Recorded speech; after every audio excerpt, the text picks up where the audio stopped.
U.S. Surgeon General has said social media might be hazardous to children and adolescents. अगर आप समाज से अलग थलग महसूस करते हैं और सोशल मीडिया प्लेटफॉर्म पर ज्यादा समय बिताते हैं तो एक नए शोध के अनुसार स्थिति और बिगड़ भी सकती है इससे। मोबाइल एडिक्शन की वजह से लोग डिप्रेशन, एंजाइटी और अकेलेपन जैसी साइकोलॉजिकल डिसऑर्डर से भी जूझ रहे हैं। आज हम सब सोशल मीडिया के एक ऐसे फेक दुनिया में बुरी तरह फंस चुके हैं जहां से निकलना बहुत मुश्किल हो चुका है। अब हमारा फेक वीडियो इन्फ्लुएंसर और फैमिली व्लॉगर ने अपनी लविश लाइफ स्टाइल, लग्जरी घर, एक्सपेंसिव गिफ्ट दिखा दिखा के हमारी नौजवान नस्ल का दिमाग इस तरह उलझा दिया कि वो अब रियलिटी से इतनी दूर हो गए और ख्वाबों की दुनिया में ही बस के रह गए। डेली टिकटॉक, इंस्टाग्राम रील्स देख देख के खुद को उसमें इमेजिन करने लग जाते और उनकी जैसी लाइफ जीना चाहते और अपने पेरेंट्स से इतनी हाई एक्सपेक्टेशन करने लग जाते हैं और ऐसी डिमांड करते हैं। ज़रा आप इस वीडियो को देखें। तो इतने सारे पैसे लेकर आए हो तो किस लिए लेकर आए फोन? आईफोन खरीदने के लिए। आईफोन खरीदने के लिए क्या आए हो? अच्छा, ये पैसा मम्मी दी है या आप सच बता रहे हो मंदिर से बेच के खरीदे हो? दुकान का है, दुकान है, खाने का है। ये सच बोल रहा है? इसको पैसा आप दी है या आप हाँ, हम बाबू दिए। इसको पैसा आप दिए? तो कह रहे हैं कि मंदिर में फूल बेचते हैं, ये सच बात है?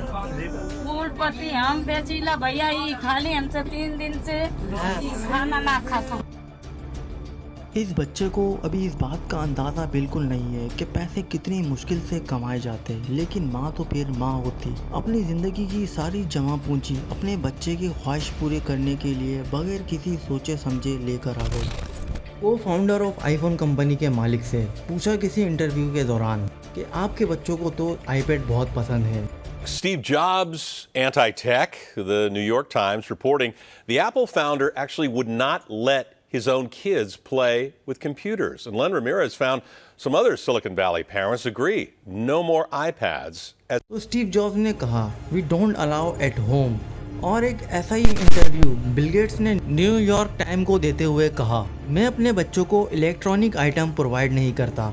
जब ये बिलियनियर अपने बच्चों को इतनी जदीद टेक्नोलॉजी कम एज से प्रोवाइड नहीं करते हैं तो आखिर हम क्यों ऐसा करते हैं? और तो और हम अपने बच्चों की मासूमियत और इनकी खूबसूरत नेचर को सोशल मीडिया पे दिखा के इनसे पैसे अर्न कर रहे हैं, जिसकी वजह से बच्चे वक्त से पहले मैच्योर हो रहे हैं। इनके अंदर की मासूमियत ख़त्म होती जा रही है, क्योंकि जब छोटे बच्चों को जो दिखाया जाता इस एज में ये लोग बहुत जल्दी उसको पिक करते हैं, क्योंकि ये एज बहुत जल्दी सीखने की होती है। और इन सबके कसूरवार आजकल के पेरेंट्स हैं जो अपनी जान छुड़वाने के लिए उनके हाथों में मोबाइल देकर खुद भी मोबाइल में लग जाते हैं।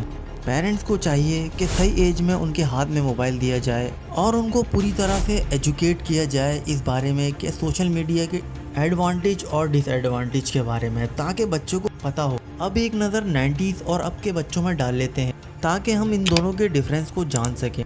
आजकल के बच्चे जब रोते हैं तो उनके पेरेंट्स उनके हाथ में मोबाइल दे देते हैं, या तो मोबाइल में पोयम लगा के दे दिया जाता है या फिर कार्टून, जिससे बच्चा फौरन से चुप हो जाता है, जो कि बच्चों की सेहत के लिए बिल्कुल भी ठीक नहीं है। मोबाइल की वजह से बच्चे की मेंटली और फिजिकली ग्रोथ एक जगह रुक जाती है, जिसकी वजह से बच्चा बहुत बीमार रहने लगता या फिर कमज़ोर हो जाता। अब एक नज़र 90 में पैदा होने वाले बच्चों पर डाल लेते हैं। जब 19 के बच्चे रोते थे या तंग करते थे तो उनके साथ खेल लिया जाता था। कोई भी फिजिकली एक्टिविटी या कोई स्पोर्ट, साइकिलिंग, फुटबॉल, क्रिकेट, इस तरह की कोई ना कोई एक्टिविटी रोज़मर्रा खेल रहे होते हैं, जिससे बच्चे की ग्रोथ और मेंटली सेहत में आए दिन इजाफा देखने को मिलता है। अगर आजकल के पेरेंट्स अपने बच्चों पर सही से तवज्जो दें तो उनकी मेंटली और फिजिकली सेहत दोनों अच्छी हो सकती है। अब एक नज़र फैमिली व्लॉगर से यूथ को होने वाले नुकसानात पर डाल लेते हैं। हमारी नौजवान नस्ल खुसूसन टीनेजर इस वक्त तबाही की तरफ जा रही है। अगर आपके बच्चों में कोई इंडियन और पाकिस्तानी व्लॉगर्स को देख रहा है तो ये एक खतरे की घंटी है, क्योंकि ये कंटेंट मुसलसल दिमाग और सोचने समझने की सलाहियत पर बुरी तरह असर कर रहा है। ये व्लॉगर्स अपनी फेक लाइफ स्टाइल, घर की चार दीवारी, दौलत की नुमाइश और बीवियों को दिखाकर ये आपके बच्चों को डिप्रेशन का मरीज बना रहे हैं। मगर सबसे पहले आप लोग ये समझ लें कि व्लॉगिंग कहते किसे हैं। व्लॉगिंग का मतलब है अपनी रोजमर्रा जिंदगी में होने वाले वो काम, यानी एक्सपेरिमेंटल, शौक या किसी खास मौजू पर वीडियो बनाना और शेयर करना। और फैमिली व्लॉगिंग भी यही कैटेगरी है, जिसके अंदर व्लॉगर्स अपनी फैमिली के साथ व्यूअर की ऐसी अटैचमेंट बना देते हैं कि वो रोज उनकी वीडियो देखने के लिए खिंचा चला आता है। बिल्कुल किसी नशे की तरह। जिस तरह मूवी में अलग अलग तरह के कैरेक्टर होते हैं, आप इनको एक बार देखने के बाद खुद से रिलेट करते हैं या फिर इनको देखकर कंफर्टेबल महसूस करते हैं, क्योंकि आप इनको जानते हैं, जिसकी वजह से आप इन्हें आगे भी देखना चाहेंगे। बिल्कुल ऐसा ही होता है फैमिली व्लॉगिंग के अंदर। जब इनके साथ आप एक बार अटैचमेंट महसूस कर लें तो बार बार घर के मेंबर की तरह देखने के लिए खींचे चले आते हैं, और इस चीज का भरपूर फायदा ये फैमिली व्लॉगर्स उठाते हैं। ये बिल्कुल एक नशे की तरह है। यूट्यूब की तमाम वीडियोस में 80% यही फैमिली व्लॉगिंग होती। मुख्तलिफ रिसर्च बताती है इसके देखने वाले किसी नशे की तरह इसके आदी हो जाते हैं। जब इसको ना मिले तो इसको बेचैनी होने लगती है। किसी भी तरह का नशा इंसान की फिजिकली और मेंटली हेल्थ के लिए बिल्कुल सही नहीं है। इस वक्त यूट्यूब पे जितने भी फैमिली व्लॉगर्स हैं, इनमें आधे से ज्यादा अनएजुकेटेड और जाहिल हैं। इनकी कोई इखलाकी और समाजी तरबियत नहीं हुई, जिसकी वजह से ये कुछ भी बना के सोशल मीडिया पर अपलोड कर देते हैं। और इनकी व्लॉगिंग के अंदर आप देखेंगे कंटेंट के नाम पे अपनी फैमिली को पेश कर रहे होते हैं, क्योंकि इनके अंदर कोई और टैलेंट तो है नहीं जिसके बेस पर ये आपको कुछ नया क्रिएटिव दिखाएं, और ना ही इन लोगों ने अपनी लाइफ में कुछ ऐसा अचीव किया हुआ हो जिसे दिखा के नौजवान नस्ल को मोटिवेट करें और व्यूज लें। और एट दी एंड इनके पास फिर बचती है एक ही चीज, जो है इनकी बीवियां। व्यूज के लिए इन्हें पेश करना पड़ता, और ये लोग इतने गैरतमंद हैं कि शादी के साथ साथ पूरी अपनी प्राइवेट लाइफ सोशल मीडिया पर दिखा रहे होते हैं। चलें अब सोशल मीडिया के साइड इफेक्ट को साइंटिफिक मेथड में समझने की कोशिश करते हैं। एक रिसर्च के मुताबिक एक इंसान दिन में 2600 मरतबा अपना मोबाइल फोन चेक करता है, और इस रिसर्च के मुताबिक कोविड के बाद से और तेजी से बढ़ रहा है। रिसर्चर्स के मुताबिक अगर आप एक दिन में 7 घंटे मोबाइल फोन यूज करें तो इसका साइड इफेक्ट आपकी जिंदगी के साथ साथ आपसे जुड़ी आपकी जॉब और पढ़ाई वगैरह पे भी पड़ता है। और अगर ऐसे इंसान से मोबाइल फोन ले लिया जाए तो वो फौरन गुस्से में आ जाएगा और उसका मूड डिस्टर्ब हो जाएगा, और सारा का सारा दिमाग काम से हटकर उसी मोबाइल पर चला जाएगा जो इससे ले लिया गया हो। अब आपको इजी वे में समझाता हूँ।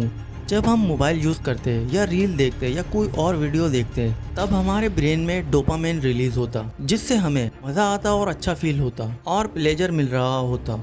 ये डोपामिन एक न्यूरोट्रांसमीटर है जो हमारे ही दिमाग में बन रहा होता। इसका काम है एक जगह से दूसरे जगह सिग्नल पहुंचाना, और इसी तरह हमारे दिमाग में अलग अलग तरह के न्यूरोट्रांसमीटर हैं, यानी हमारी पूरी बॉडी को दिमाग ही कंट्रोल कर रहा है। और मोबाइल की हद से ज्यादा इस्तेमाल की वजह से इंसान बोर हो जाता, जिसकी वजह से अचानक वो डिप्रेशन, एंजाइटी, ओवरथिंकिंग करने लग जाता, जो कि हमारी नौजवान नस्ल में आजकल बहुत पाई जा रही, जिससे उनका मिनटों में मूड स्विंग हो जाता, हैप्पी से कब खामोश हो जाता पता ही नहीं चलता, और सामने बात करने वाला इंसान परेशान हो जाता और सोचने लग जाता अभी तो ये सही था, अचानक क्या हो गया, और सोशल मीडिया पे सैड स्टेटस, रील वगैरह लगाने लग जाता। मतलब सिंपल लॉजिक में देखा जाए ये रील ही आपका मूड सेट कर रहे होते, यानी आपका दिमाग पूरा का पूरा रील और मीम पे ही डिपेंड हो गया।